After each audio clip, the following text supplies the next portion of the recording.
Fala galera, professor Formiga Silvestre. Galera, eu tenho disponibilizado para vocês as minhas aulas e na última vez, desde a última semana, eu fiquei meio corrido, preocupado com uma palestra que eu ia dar no NB, Semana do Cerrado, o link tá aí, eu passo o link pra galera, e outras coisas, enfim, aula, organizar essas paradas, e não tive tempo de postar as aulas da semana passada. Quando eu fui perceber, essas aulas da semana passada e, consequentemente, as aulas dessa semana que eu gravei estavam gravadas sem áudio. Então, o que eu fiz? Estou gravando novamente para vocês, meus alunos e minhas alunas, terem acesso a essas aulas. Sente só, Formigones está falando sobre fisiologia vegetal hoje, beleza? Vem cá comigo, estamos aqui na fisiologia vegetal. Você pode ver a lousa do Open Board. Na aula passada, nós resumindo a aula passada, eu falei sobre ponto de compensação, ponto de saturação luminosa, que é o ponto em que a planta não aguenta mais, Eu não vou ficar mudando muito aqui a lousa, porque senão, velho, eu faço uma confusão cabulosa, beleza? E a planta não aguenta mais, está saturada de intensidade luminosa. Ela não vai fazer mais fotossíntese dependendo da intensidade luminosa, beleza? Ponto de saturação luminosa. E falamos do ponto de compensação fótica, que é o ponto em que equivale a taxa de respiração com a taxa de fotossíntese. Ou seja, resumindo, quanto respiração é consumo e fotossíntese é produção. Quando a respiração é maior do que o consumo, a planta está abaixo do ponto de compensação fótica. Isso já foi trocado ideia na aula passada. Qualquer coisa você dá uma olhada lá no link anterior. Ou seja, ela está em déficit energético, ela vai ter consumo de suas reservas.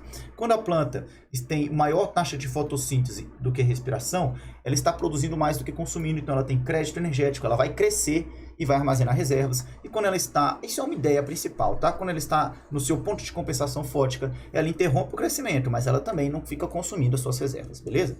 E eu te coloquei a seguinte situação, uma situação de floresta.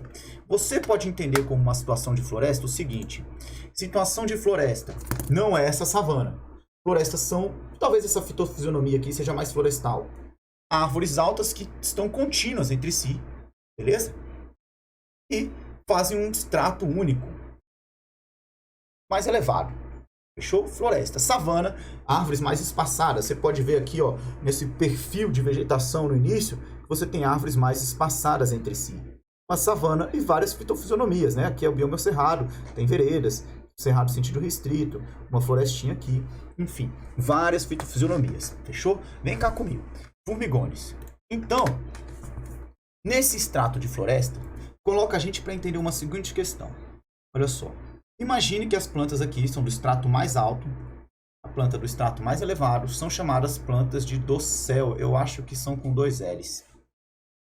Beleza? Deixa eu dar uma olhada agora. É isso mesmo, galera, com 2 S. Alguns termos precisam ser vistos sempre, né? Então vamos lá, independente disso, cheguei. As plantas mais altas, as árvores mais altas, são do extrato chamado dossel. Já, por sua vez, essas plantas, elas recebem, estão adaptadas a receber uma maior intensidade luminosa. Intensidade luminosa. Fechou? Elas preferem essa intensidade luminosa. Elas estão adaptadas a pegar essa grande intensidade luminosa. Plantas que preferem uma grande intensidade luminosa, já a gente deixa isso escrito definido, vamos chamar essas plantas de hélio. E o que significa hélio? Sol. Heliófilas. Ou seja, plantas que gostam do sol. Já você pode perceber que quando tem numa floresta, tem um extrato menos elevado. Chamaremos esse extrato, que está mais ou menos, a estratificação das vegetação, que está mais ou menos na altura dos nossos olhos, de extrato do subbosque. Beleza? O subbosque. E essas plantinhas aqui, ó, estão mais baixas, que não são nem lenhosas, beleza? Estão lá mais rasteiras na vegetação, mais próximas do solo. Essas serão as plantas herbáceas, beleza?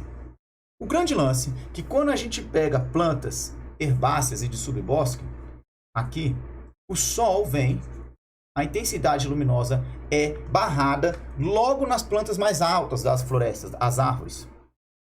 E essas, por sua vez, quando o sol adentra este extrato do subbosque e o sol ilumina o extrato do subbosque e o extrato herbáceo, na parte mais baixa de uma floresta, onde você caminha, você verá um ambiente sombreado, um ambiente em penumbra. Floresta amazônica, florestas altas, Mata Atlântica. Quando você chega lá na floresta, tu não vai encontrar aquele solão dentro da floresta. Tu vai encontrar um ambiente em penumbra. Beleza? Um ambiente mais sombreado. Lá anoitece mais cedo, inclusive, comparado com a intensidade luminosa que chega nos estratos mais altos. Ou então, quando você vai para um pasto ou para um descampado, você encontra, ou uma clareira, você tem mais quantidade de intensidade luminosa. Então, essas plantas adaptadas a esse tipo de ambiente aqui, galera, é o que nós chamaremos essas plantas de plantas que preferem sombra. Plantas que preferem sombra. Chamaremos elas de plantas umbro, sombra, filas, umbrófilas, plantas que preferem sombra. Beleza? Então, no estrato do dossel, a princípio, nós teremos plantas heliófilas, e no estrato do subbosque herbáceo, a princípio, nós teremos plantas heliófilas, que preferem uma intensidade luminosa. Inclusive, essas plantas desse estrato herbáceo aqui, ó, no sentido de floresta amazônica, essas plantas do estrato do subbosque, essas plantas umbrófilas, vamos definir primeiro.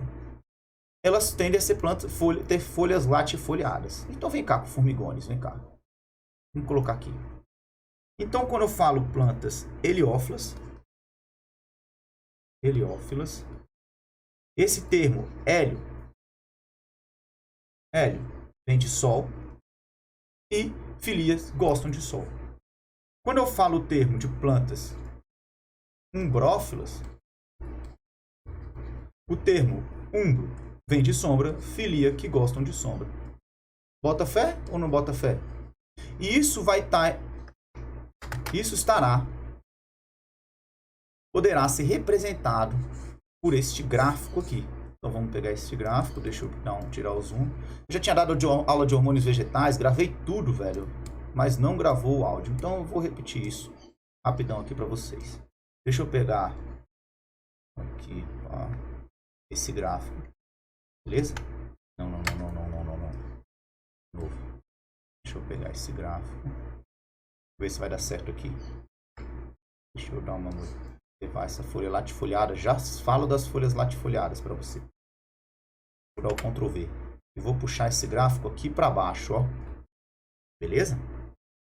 A gente vai interpretar agora o ponto de compensação fótica de acordo com o tipo de metabolismo, se é umbrófilo ou heliófilo. Chega aí. O grande lance, galera, aqui é que cada planta tem a sua taxa de ponto de saturação luminosa. Então, cada planta vai ter um gráfico. Ela vai ter um gráfico, uma planta vai ter um gráfico mais para cá, outra planta pode ter um gráfico mais para assim, ter uma maior intensidade, enfim. Não importa isso. Eu vou ignorar esse gráfico próprio e o que eu vou mexer vai ser com esse gráfico da respiração, tá bom? Eu vou mexer com esse gráfico da respiração. Vou apagar esse aqui, pá. Vou apagar esse aqui. Vou apagar esse ponto. Deixar aqui somente o amarelo. Vou apagar o ponto de compensação fótica também. Vem cá. E algumas plantas, as plantas heliófilas, elas terão uma taxa de respiração, digamos, maior. Vou colocar isso. As plantas heliófilas terão uma taxa de respiração maior. Então elas terão, vou representar os dois gráficos de... Vamos supor, um maior ponto de compensação fótica. Eu vou mexer só no ponto de compensação fótica para simplificar. Já uma planta umbrófila, ela vai ter um menor ponto de compensação fótica. Esse é o beta. É aqui que eu queria chegar. Então, plantas... Deixa ele gravar o documento, que ele sempre dá essa travada quando grava o documento. Plantas heliófilas, elas têm um maior ponto de compensação fótica em comparação às plantas umbrófilas. Então, nesse ponto de compensação fótica aqui, nós temos plantas o quê? Nesse ponto de compensação fótica aqui, nessa comparação, teremos uma planta heliófila, que gosta de sol. E nesse ponto de compensação fótica, nós teremos uma planta umbrófila, que gosta de sol. E aí, velho, a gente pode fazer inferência sobre alguns biomas. Por exemplo, algumas características ambientais, fatores abióticos. Por exemplo, xerófita. O que é uma planta xerófita? O que é uma planta xerófita, galera? Formiga, uma planta xerófita é uma planta de clima seco. Isso. Uma planta xerófita, adaptações xerofíticas, vem de um clima que tende a ser seco. Por exemplo, o semiárido da Caatinga. Um exemplo daqui, as folhas, as plantas da caatinga. Aqui no Cerrado tem 5 meses de seca. Junho, julho, agosto, setembro, vai chover em outubro, 5 meses de seca. Tem plantas que têm adaptações xerofíticas também. Isso eu já troquei ideia na aula passada. Plantas xerofíticas normalmente têm ambientes mais abertos, com que recebem mais intensidade luminosa. O bioma, savana. A caatinga é uma savana. Recebe maior intensidade luminosa do que plantas de florestas, por exemplo. Não as altas, as de subbosque e as herbáceas. Então essas plantas aqui, ó, de vereda, pegando sol intenso, essas plantas aqui, ó, as licófitas, enfim, aqui, canela de ema, essas plantinhas aqui, ó, buritizão, elas têm que estar recebendo grande intensidade luminosa. A princípio, essas plantas de locais savânicos, plantas xerófitas, terão adaptações que serão plantas, digamos, heliófilas, beleza? Essas serão plantas, a princípio, heliófilas. Tem que ter um estudo, né? Mas a ideia é essa. Agora, quando você vai lá na Amazônia, ou quando você ouve falar da Amazônia, você ouve falar ou de floresta semelhante à Amazônia, você ouve falar floresta umbrófila, floresta, árvores altas que se tocam, umbrófila, com plantas que gostam de sombra, latifoliada. O que quer dizer o termo latifoliada? Plantas latifoliadas não são de ambientes xerófitos. Folhas latifoliadas são folhas grandes e finas. Você entende que a planta já perde muita água pelas folhas. Você entendeu isso nas últimas aulas. Então são folhas grandes e finas, folhas que não se importam em perder tanta água, por isso elas têm muita superfície. A princípio é essa ideia. Folhas de ambiente xerófito são folhas normalmente menores em comprimento. Muita área e comprimento. Folhas menores que tendem a não perder tanta água assim. Beleza? Então, folhas latifoliadas são folhas grandes, como esse brother está te mostrando. E fina. Esse brother aqui provavelmente é um professor. Essas folhas latifoliadas grandes e finas, com muita superfície, área superficial, tendem a perder grande quantidade de água. E como e de qual ambiente serão? Será que vai ser um ambiente que tem muita intensidade solar? Não, de um ambiente onde a planta não precisa se preocupar. Então são de ambientes umbrófilos. Folhas latifoliadas, ambiente umbrófilo. Formiga. Fala, monstro. Você está falando com você mesmo, beleza. Então ela não precisa perder água. E a gente estava definindo o conceito de floresta. Plantas altas que se tocam, árvores de dossel lá, 25 metros ou mais, por exemplo. Floresta umbrófila, sombreada, latifoliada, com plantas que têm folhas latifoliadas, densa, muitas plantas com muitas folhas, no extrato do dossel, subbosque ou herbáceas, com folhas latifoliadas. Dessa maneira, galera, a gente trabalhou aqui dois conceitos. O conceito de plantas heliófilas e o conceito de plantas o quê? Umbrófilas. Relacionamos isso ao ponto de compensação fótica e relacionamos isso, inclusive, a características do ambiente. Xerófito, plantas de ambiente mais seco, clima mais seco, que tem adaptações para não desidratar, supor, tendem a ser heliófilas, tendem a estar acostumadas à grande densidade solar. Plantas de ambientes do subbosque ou herbáceas de florestas tendem a ser umbrófilas e podem existir folhas latifoliadas, folhas que têm uma grande área superficial, fina, adaptada, muita clorofila, né, para pegar aqueles raios solares difusos no ambiente de penumbra. Pegou a manha, galera? Irado. Gravei uma aula, vamos para a próxima. Vamos falar de quê? Transporte de seiva elaborada. Chega aí, formigão.